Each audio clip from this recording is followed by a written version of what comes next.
Well, welcome to Beyond Belief, and I hope you're planted in your couch or wherever you may be at home watching this incredible program of Beyond Belief. Debbie Solaris is an ET contactee, interdimensional traveler, galactic historian, and after a very fateful extraterrestrial contact experience just a few years ago, Debbie awakened to her true star lineage and higher calling. Now, through her ancestral connection with the Akashic Records, she's been receiving downloads of galactic historical information and universal spiritual knowledge ever since. Debbie, welcome to the program. Thank you for having me. I'm very excited to be here. This is fascinating. Tell me about a galactic historian. What is that, first of all?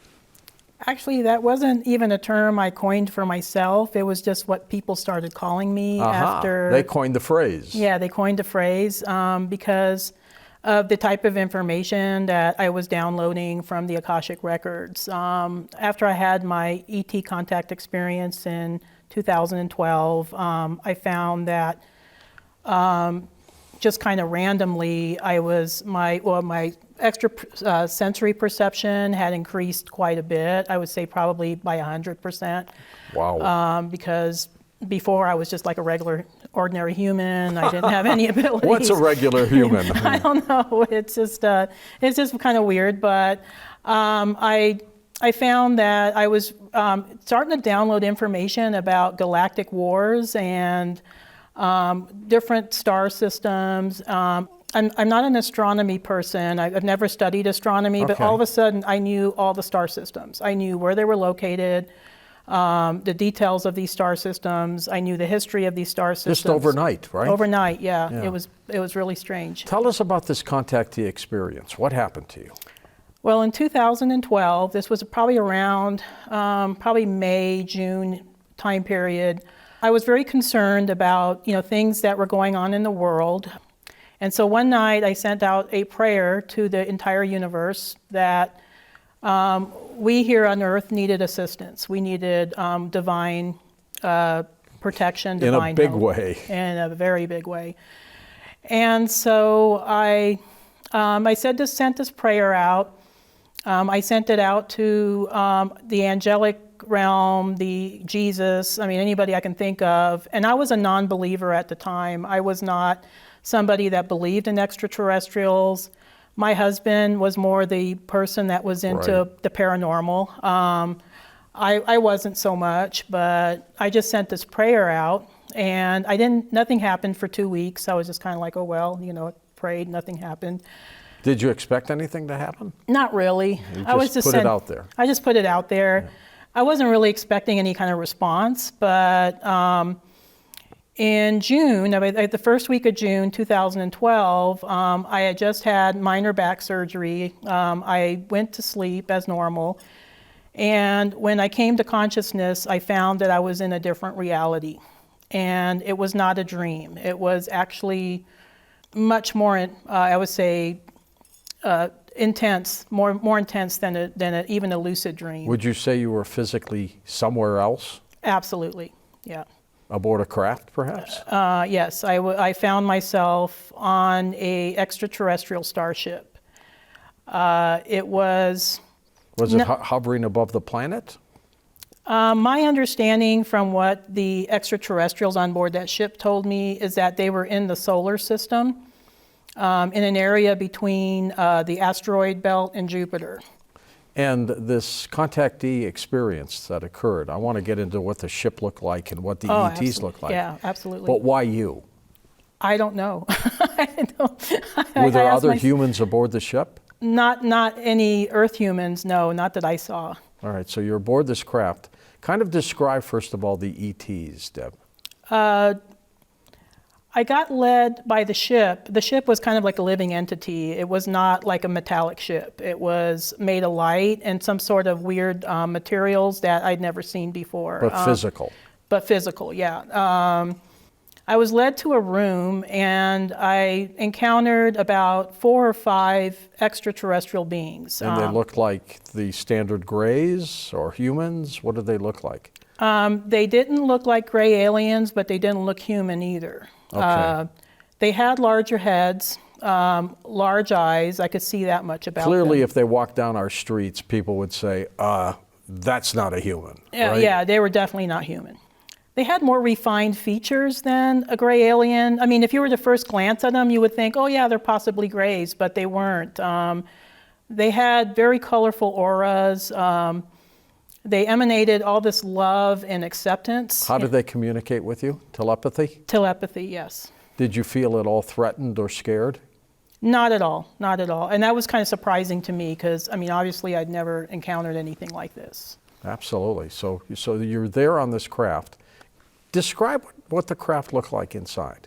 It looked very organic, actually. It kind of shifted and moved. I mean, were the ETs sitting at control panels and like you would, expect a pilot to sit at a plane in the cockpit? No, they had me inside what they call the orientation room, which looked like kind of a futuristic room with some chairs, and there was a big hologram in the room. And they had me in the middle of this hologram, and they were communicating with me via telepathy. And I remember asking them, why am I here? What is this? Where am I at? Who are you? And why am I here? Did you get answers? Absolutely, yes. You did. Why were you there? They said they heard my prayer. Number one, they heard my prayer, and they were moved by the prayer. Number two is I was part of their family. So I was a human incarnation of a soul that originated from their star system. Were you there to learn something from them, or were you there for them to learn something about you and us? I think it was probably both, but I would say I was there to remember why I came to Earth.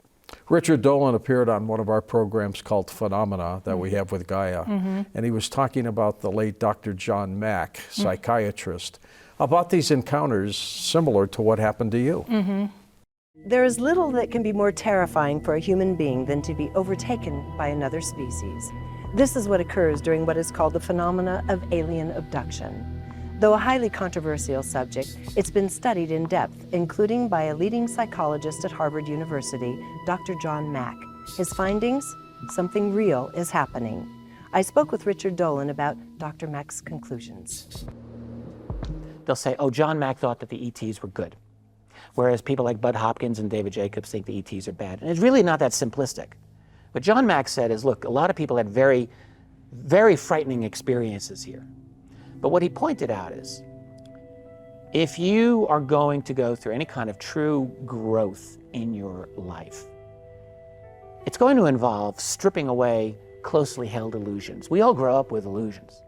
You have, I have, everyone listening has grown up with false beliefs. And if you are going to go beyond that and truly develop into something beyond what, this little box of reality that you're placed in, right? Then you have to go through a painful process of facing down lies and illusions, and it's not fun. No one ever wants to do that. And I think what John Mack was saying is that this was a component of what we call the alien abduction experience. He didn't really like to use the phrase abduction, but essentially that's an important component of it. Now, does that mean that their intentions were all good?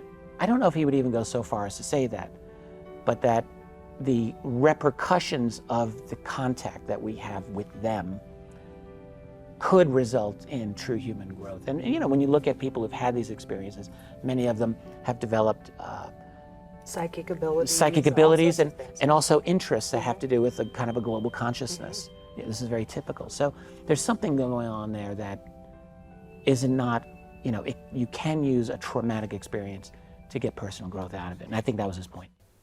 Sounds like some of the things that happened to you. Absolutely, it's dead on what happened to me. It's funny that he used the word illusion because that's what the Arcturians, that's what they told me they were, the extraterrestrials I had encounters with. They said that a lot of the things, because I had a lot of questions about what was happening on Earth, and a lot of the things that they told me, they mentioned the word illusion. They mentioned it like 5 times. That the third dimensional reality that we're in currently is an illusion. When I was on board the ship, it struck me just the environment there. The colors were more brilliant. Right. The details were more very sharp. It seemed more like a hyper reality. I had never seen that before. It felt more real than you and me sitting here right now. Really? Yeah, absolutely. When you were brought back, were you put back in your bedroom? Where were you brought back? Yeah, I woke up in my bed. It was morning. Thinking you had a dream? Yeah. Well, initially, no, I knew it wasn't a dream because it just seemed so strange. Yeah. But I was definitely, I guess, perplexed about what happened. I remember calling my husband. He was away at the time, and I told him Were what you happened. emotional? No, not at all. I was Okay. just kind of like, I said I had a strange experience, and he didn't believe me. He thought it was just a dream. And I said, no, this wasn't a dream. This was a real, very real experience. And Does he believe you now? he does, yes, yeah. What convinced him finally? I think the fact that there was so much detail to my story. Yeah.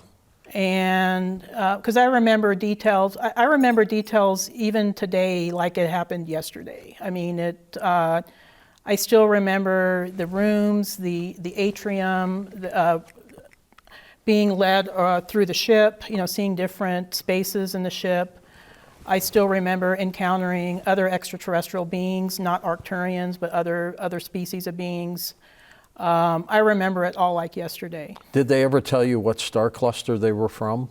Yes, they said they were from the Bodas constellation. Okay, interesting. Many light years away. Yeah, about 37 light years away. What happened to you, your experience? How would you tell a human how they can live their life without that kind of experience you went through? I think my story is every person's story. I think maybe I'm a prototype for what humanity is going towards. We all have these abilities. I'm not unique. I struggle with same human issues everybody else does. And but I think I just had an extraordinary experience. What I usually tell my clients is, in order to access the higher realms, you need to raise your vibration.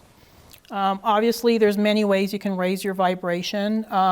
Some of us like to meditate. That's what I do. Some of us, like to eat good foods or take care of our bodies. Maybe listen to higher vibrational music. And by doing this, and maybe being out in nature as well. I know a lot of my clients enjoy nature. They say they feel better. If we can raise our vibration and just start really listening to the little voice within us, this little teeny voice that maybe we've drowned out through the monkey mind or through, years of programming that we're not supposed to trust ourselves, that we're supposed to put our trust in something outside of ourselves. In doing that, I think they too can have access to those higher realms, to their higher guidance. And are you hopeful for humanity, Deb? I am actually, yes. I'm not. I think that I see it across I have a lot of clients across the globe right now. A lot of people are awakening. A lot of people are realizing that the status quo no longer works. They want to create a better reality. A lot of them are anxious to get on their own mission, so that's why they come to me, in order to figure out what that is. Well, keep helping them. How do people get a hold of you? They can reach me through my website. I'm at www.debbysolaris.com. SOLARIS? Mm-hmm. Super. And I'm also on YouTube, so they can contact me from there as well. You just type in Debbie Solaris, you'll find me on YouTube. Debbie, thanks for being on Beyond Belief. Thank you for having me. What an amazing story. She was abducted back in 2012, and it changed her life, but maybe it's also changed ours. I'm George Norrie, and thanks for watching Beyond Belief.